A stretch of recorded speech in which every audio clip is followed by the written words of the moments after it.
Don't be jealous of my boogie, jealous of my boogie, jealous of my boogie, jealous of my boogie. Don't be...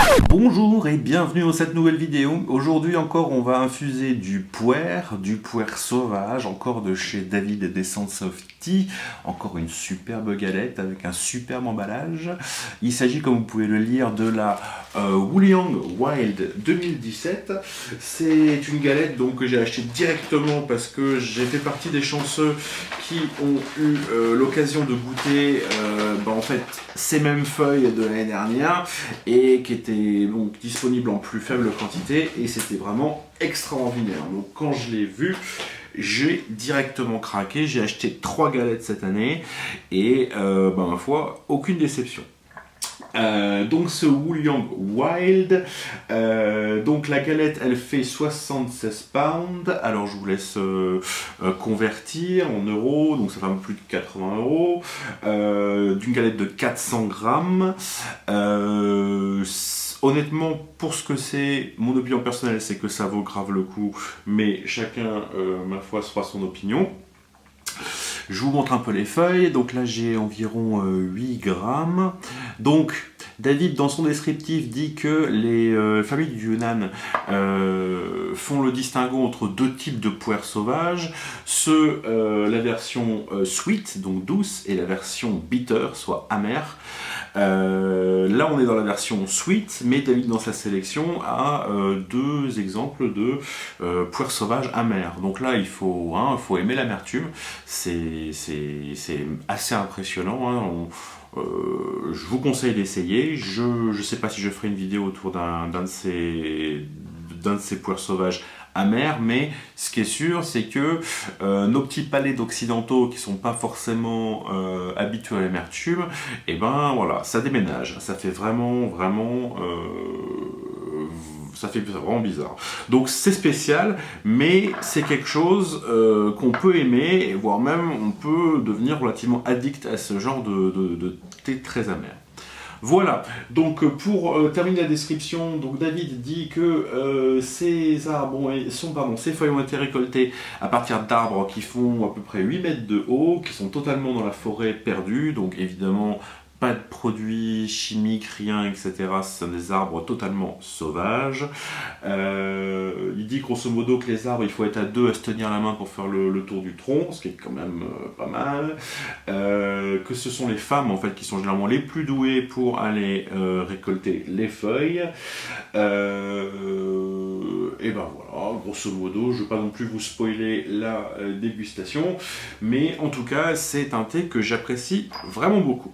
Donc là, j'ai déjà préchauffé mon Gaiwan. J'ai donc environ, moi j'aime bien doser les puers sauvages, j'avoue. Donc j'ai 8 grammes. J'aime bien les faire en théière aussi, mais bon, là vu qu'on est sur un mode de dégustation, voilà, je préfère quand même le faire au Gaiwan qui changera moins la donne qu'une théière anglaise. Voilà, on se retrouve après que j'ai effectué le rinçage. Hop. Donc finalement, on est là pour le rinçage. Donc, c'est pas un thé, c'est un thé sans pesticides, sans engrais, c'est la nature à 100%. Néanmoins, on va quand même ne pas boire le rinçage, bien qu'il soit certainement très bon et très intéressant. On va passer directement au vif du sujet avec la première infusion. Voilà, hop. Alors, comme je l'avais fait pour la première vidéo là, sur le puer de Kancha, on peut soit boire cette première, la mélanger à la deuxième. Personnellement, je ne vais pas m'embêter. Comme c'est limpide, lumineux. Des fois il y a des thés, on met de l'eau dedans et on a une espèce de nuage de je sais pas quoi. On a plein de brisures de feuilles dans la galette, etc. Là, c'est magnifique, quoi. C'est vraiment magnifique. Hop, donc je vais faire un mélange des deux. Je vais me servir mes 2 petites tasses. Et verser la deuxième. Voilà, avec la première. Fin de la première, voilà. Donc on s'en fiche complètement. C'est de l'or liquide. Je ne sais pas si vous avez l'occasion de voir à quel point c'est translucide, lumineux. J'aimerais bien que tu arrives à faire la mise au point là-dessus, s'il te plaît. Allez, oui, non, bon, bref. On va dire que c'est bon. Bref, vous voyez bien, c'est magnifique. C'est vraiment... voilà. Donc, personnellement, quand je bois un thé et que je vois ça, je me dis, ah, c'est plutôt bien parti, plutôt que d'avoir une espèce de bouillasse. Alors, il y a certains thés qui, naturellement, donnent des choses troubles, mais là, là, on est quand même content. Eh ben, écoutez, à la vôtre. Hop, carte mémoire pleine, ça arrive. C'est pas grave, je la refais rien que pour vous.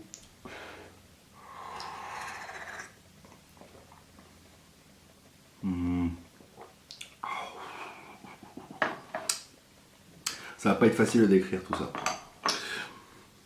Donc, bah, c'est la première infusion, donc on a quelque chose encore d'assez léger, de très aérien, c'est pas encore très gras, c'est pas encore visqueux. Par contre, on en prend vraiment plein la vue. L'énergie, le chi de ce thé est vraiment impressionnante. Dès le début de la session, dès les premières gorgées,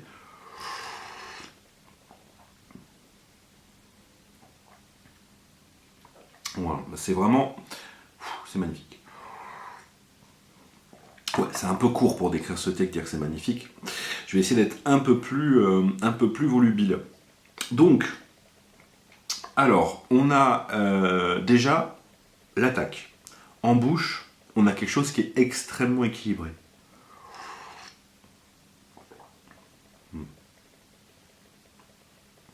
J'ai pas trop l'habitude en fait de garder les choses en bouche. Parce que, vu que moi ce que j'aime c'est vraiment les sensations de gorge, etc., j'ai tendance à vouloir avaler assez vite. Mais je connais quelqu'un, par exemple, qui aime bien garder la liqueur en bouche très longtemps. Mais c'est vraiment un fan de matière et voilà, quoi. Vraiment, c'est la bouche qui va primer sur lui. Par exemple, comparé à moi, où c'est plutôt la gorge. Chacun trouve midi à sa porte dans le thé.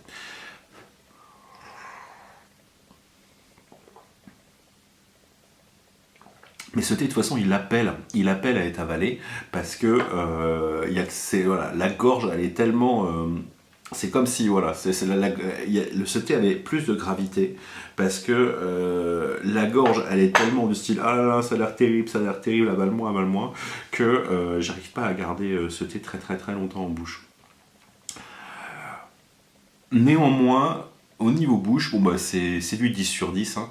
On est vraiment sur quelque chose voilà, sans saveur off. On a vraiment un liquide parfait, quoi. Bon, qui manquera peut-être un peu de gras et de viscosité, mais je suis sûr qu'on va rattraper ça sur les infusions suivantes. Au pire, ça sera pas bien grave, parce que bah voilà, on n'a rien de off.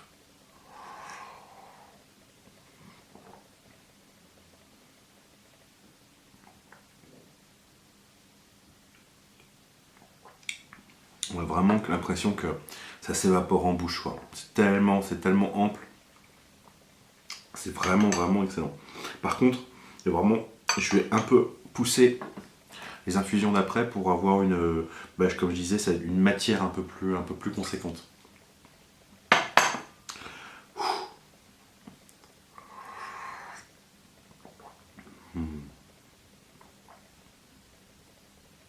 Voilà, au niveau des saveurs, c'est encore très léger.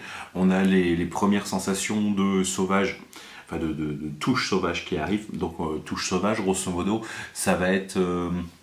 c'est pas facile à décrire. On va être entre le fruit exotique, les agrumes, mais c'est pas vraiment ça. Hein, il y a des gens qui aiment pas ça. C'est quelque chose d'assez particulier.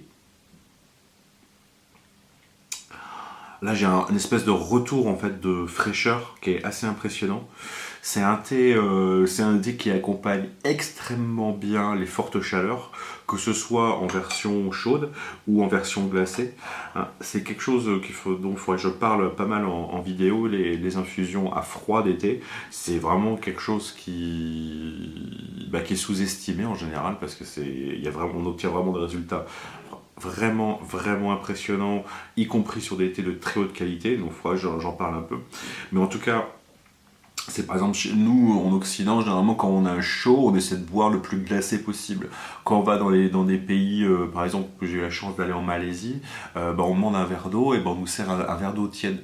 Parce que voilà quoi, la culture là-bas, c'est de pas chasser le chaud avec le froid, et je pense aussi de pas choquer l'organisme.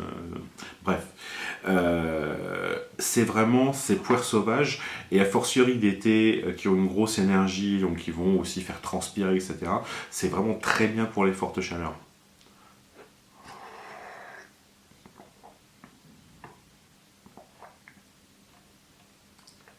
On est encore très léger. Après, voilà, ce qu'on cherche dans le thé, c'est pas forcément les saveurs, les parfums, etc. C'est pas bien grave, même avec une liqueur extrêmement légère, on arrive à prendre son pied. Hop, je vais vite aller sur une deuxième infusion. Je sais pas si vous voyez la beauté de ces feuilles, hein, toutes ces couleurs. Le poire sauvage, c'est magnifique. Je vais refaire bouillir l'eau, et on revient après.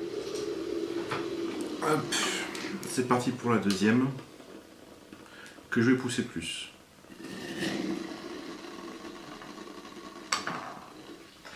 Hop.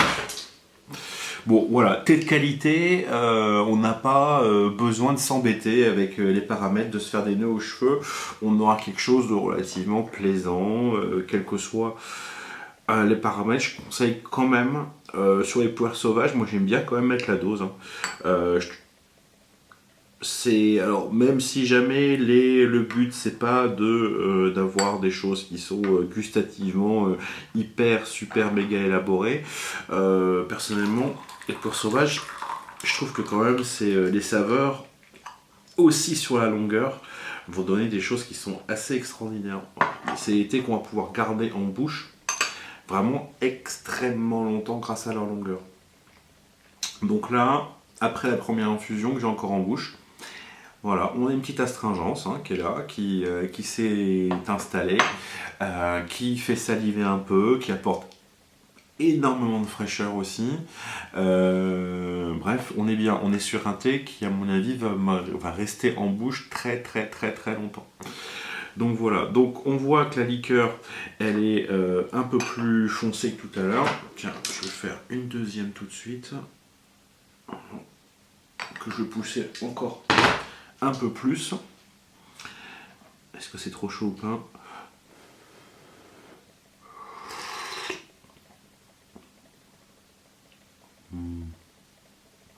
Ouais, donc là un peu plus de saveur, c'est bon. Je suis sûr que ça va être la vidéo la plus inutile possible, parce que à part me regarder faire des c'est bon et pas être super explicite, il n'y a pas grand chose, c'est pas grave.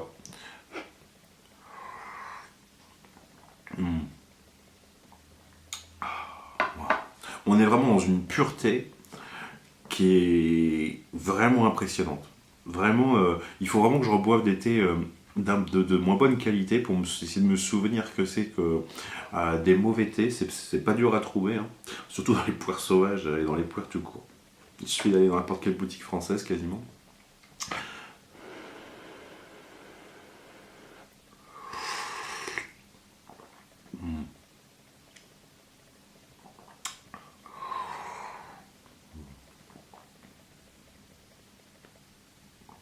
Vous entendez les onomatopées de plaisir qui sont totalement naturelles. C'est vraiment... On a vraiment un thé d'une grande richesse. Ah bah tiens, mon infusion qui est là.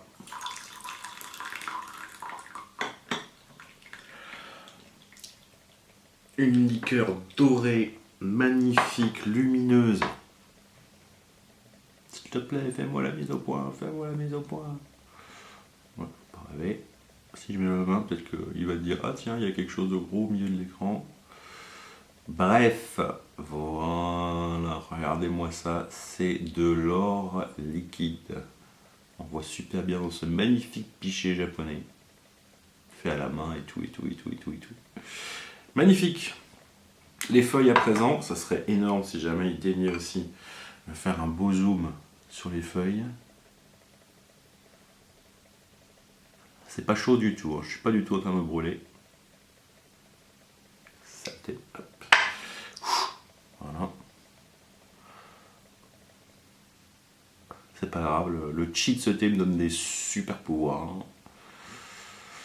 Quand c'est beau dans le Gaiwan, moi je resterai toujours un inconditionnel du Gaiwan parce que quand on a ce genre de tableau, honnêtement, c'est 10 fois plus. Ben voilà, le thé est 10 fois meilleur. Comme quoi, hein, il y a beaucoup de choses subjectives. C'est rare d'avoir des belles feuilles totalement insipides, ça existe, mais c'est quand même plus rare que l'inverse. Hop.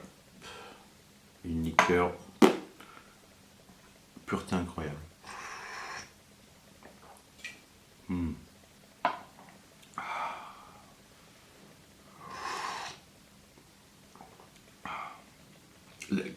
La profondeur de ce thé au niveau de la gorge, c'est quelque chose d'extraordinaire. Je prends vraiment mon pied, vraiment mon pied. En plus, je commence à être vraiment complètement waouh. Donc, c'est vraiment le bonheur.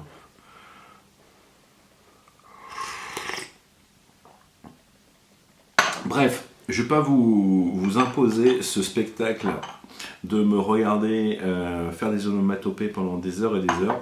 Il faut vraiment que j'essaie de réduire aussi la durée des vidéos, mais on m'a dit, oh là là, YouTube, si tu veux avoir du succès, il faut faire des vidéos de 3 minutes où on voit ta tête, etc., machin et tout. Donc j'ai dit, ok, je vais faire des vidéos de 35 minutes, comme ça personne n'ira au bout, et on verra pas ma tête. Comme ça, je serai sûr d'avoir le moins de vues et de likes possible. Pour le moment, ça se passe très bien. Donc continuez hein, à ne pas aimer et de ne pas partager ces vidéos. Encore une fois, c'est pas le but. Il y a beaucoup de gens qui font de la vidéo pour soigner leur joli ego, etc. Je veux surtout pas aller dans cette catégorie.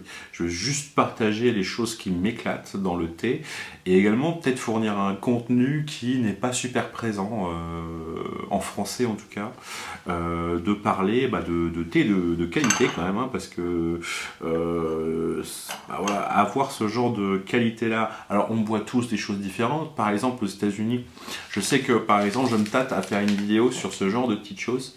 C'est du Yongqing-Hao, YQH, des petits échantillons que j'ai là, qui sont des galettes qui sont extrêmement populaires aux États-Unis, parce qu'aux États-Unis, en fait, ils ont tendance à préférer les thés de factory, les thés de boîte de marque, quoi. Alors que nous, en France, ben, ça doit être l'aspect terroir. On se dit que voilà, les petits vignobles ou les petits jardins, ils font des meilleurs trucs que les grosses boîtes. Donc, je sais pas, c'est une théorie, on est peut-être plus attiré par ça qu'autre chose. Mais voilà, moi c'est des thés que j'apprécie un peu moins parce que je commence à être habitué à ce genre de cas, mais surtout habitué à des thés à des thés qui sont totalement bio, sans engrais, etc., totalement naturels. Et quand on revient à des produits qui sont très bons, même qui sont très intéressants gustativement parlant, qui vont même pouvoir avoir de l'énergie très intéressante, et si c'est pas bio, si c'est pas propre, si c'est pas aussi pur en bouche, avec une gorge aussi ample et généralement au niveau de l'énergie ça dépend, c'est vraiment quelque chose de compliqué que j'ai toujours pas cerné, mais des fois même des thés qui sont pas extraordinaires arrivent à dégager une énergie assez importante. Bref. Donc il faudrait que je fasse des reviews de ces vidéos, mais honnêtement là, pour le moment j'ai vraiment envie de parler de mes coups de cœur, des thés qui m'éclatent, et aussi saluer le travail incroyable que font des gens comme David. Je Je pense que je vais avoir beaucoup de... Je suis en attente de recevoir beaucoup de thé très intéressants et très bons de 2017, mais voilà, qui sont en transit, en stand-by. Mais voilà, en ce moment, je sais que ce soit la Nankai de David, au niveau sauvage, Seth Wuliang qui est totalement incroyable, l'été de Julien aussi, parce que pour le moment j'ai parlé que de la Shanxai, mais il y a des thés un peu plus simples, il y a vraiment des choses qui sont très intéressantes aussi sur le même registre de propreté, de thé naturel, etc. qui sont très bien. Et ben voilà. Donc je ferai d'autres vidéos diverses et variées que vous ne serez surtout pas obligé de regarder, hein. Mais voilà, je sais même plus où j'étais parti. Est-ce que je peux vous montrer ça, montrer à quel point c'est joli sans me brûler les doigts et avec un joli zoom, s'il te plaît, fais-moi le zoom. Voilà, je sais pas si vous voyez comme c'est beau, c'est magnifique. Alors là, oh là là, j'ai des retours en bouche de fruits exotiques. Je vous raconte pas. La longueur de ce thé est vraiment incroyable. Je suis sûr que dans 2-3 heures, même après le repas,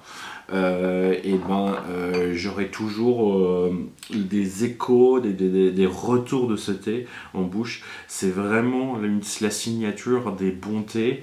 Il y a beaucoup de trop de thé, qu'on considère bon au début parce que dans l'immédiateté de la dégustation, on fait c'est bon, c'est super bon en bouche, et puis une fois avalé, que dalle, voire même pire, des sensations de sécheresse ou des choses qui sont pas terribles.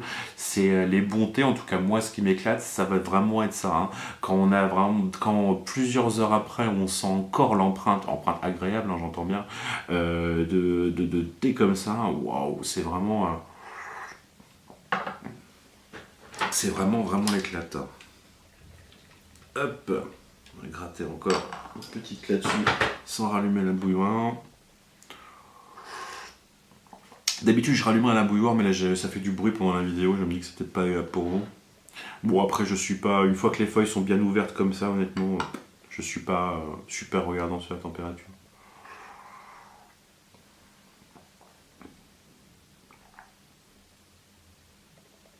C'est clairement pas un thé de bouche. Alors peut-être que préparé comme un bourrin peut-être dans une terre, en rallongeant les infusions, passant directement à, je sais pas, 48 minutes, etc.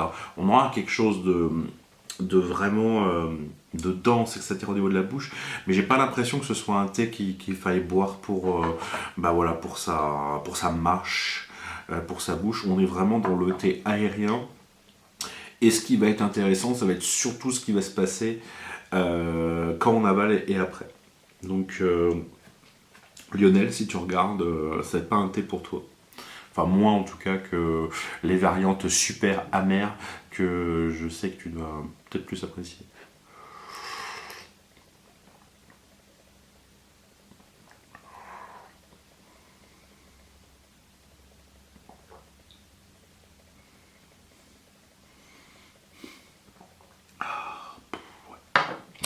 Voilà. C'est pas évident de sentir l'énergie au début, hein. Peut-être que vous allez voir cette vidéo, que vous avez des milliards du coup à vous jeter sur les stocks de David, j'en ai aucun doute. Et puis vous allez goûter, tester et faire, moi je ressens rien, je voulais être sous, je me sens pas sous, etc. C'est quelque chose de très personnel. Je pense pas qu'il faille avoir de l'expérience ou quoi que ce soit pour sentir ça. Je pense qu'il faut être réceptif. Mais ça dépend vraiment de la constitution, ça dépend des jours aussi, bref. C'est pas évident, donc je peux pas vous assurer que si vous buvez ce thé ou d'autres thés dont moi ou d'autres vont dire qu'ils ont une grosse énergie, qui sont complètement pétés après les avoir bu, je suis pas sûr que vous allez ressentir ça forcément, mais en tout cas moi je sais pas pourquoi, j'ai l'impression que c'est arrivé un jour où j'ai commencé à être sensible en fait à ce genre de choses, et où des thés ils ont littéralement commencé à me matraquer la tête, si bien que des fois au boulot il faut vraiment que je fasse attention à ce que je bois. J'ai déjà des collègues, surtout je me souviens la première fois, qui m'a fait la réflexion, ils croyaient que j'étais venu après avoir bu de l'alcool. à 10 ou 11 heures du matin quand même, alors que pas du tout, j'étais juste sous l'influence d'un thé qui m'avait un peu satellisé. Donc voilà, j'ai la chance entre guillemets d'être sensible à ça. Je pense que c'est quelque chose qui se développe quand même avec l'habitude. En tout cas, vous attendez pas à ce que ce soit la même chose pour tout le monde. Voilà. Après, soyez réceptifs aussi au moment de porter la tasse aux lèvres, comme je l'avais dit dans une vidéo. Jouez pas aux jeux vidéo en même temps, etc. Sur ce genre de thé, qu'on vaille la peine, ça vaut vraiment le coup de s'arrêter. Même si c'est juste que vous faites autre chose et juste au moment de boire, gardez-vous quelques secondes, petites minutes pour essayer de voir en fait comment ça se passe après avoir avalé. Sur ce genre de thé, hein, parce que sur la plupart des thés du commerce, ça n'a aucun intérêt.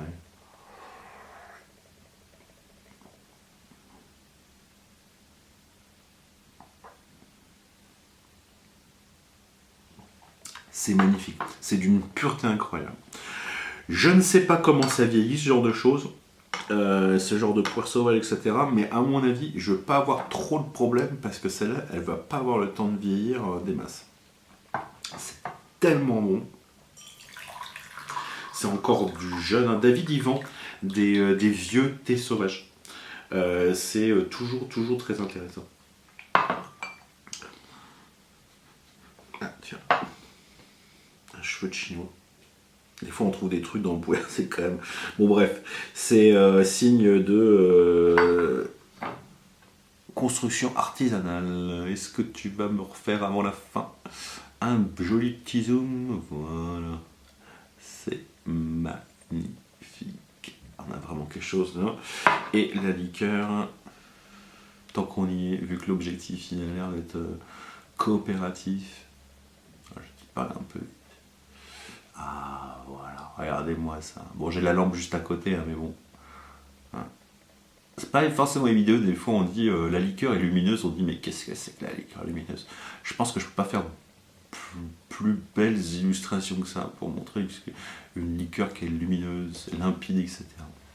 Là, c'est vraiment un super exemple. Oh là là là là, et là j'ai des retours en bouche. C'est magnifique. C'est vraiment un thé qui va qui va développer dans la durée. On va avoir des salivations en fait dues à l'astringence et à chaque fois ça va apporter des vagues de sensations, de fraîcheur, beaucoup avec ce thé, beaucoup. Et également au niveau de saveurs différentes. Là on est sur les vraiment des genres, j'ai envie de dire des genre pastèque ou melon, les variétés asiatiques de melon blanc, là, on est vraiment d'extrêmement sympathique. C'est voilà. Je vais m'arrêter, désolé, hein, l'énergie du thé aussi me fait. Je suis pas bavard, hein, bon, même pas du tout d'emblée. Donc, mais l'énergie de ce thé est vraiment impressionnante. Je conclus, merci à David de nous offrir, de parcourir, de faire jouer ses relations, ses réseaux, etc. et nous permettre d'avoir des feuilles de cette qualité à ce prix-là. Alors ça fait peut-être cher, hein, 76 pounds pour 400 grammes, mais croyez-moi, c'est pas évident, hein. On achète un poire au pif, on n'a aucune chance d'avoir ce genre de qualité. En tout cas, sous nos latitudes, c'est mission impossible, surtout pour du poire sauvage. Quelque chose de particulier. Bref, je l'ai déjà dit, David fait du super boulot, c'est pas le seul. Je reviendrai en critiquant, en parlant d'autres thés, des thés qui m'éclatent, et pourquoi pas des thés qui m'éclatent un peu moins, ça serait pas mal aussi. Bref, merci, à très bientôt.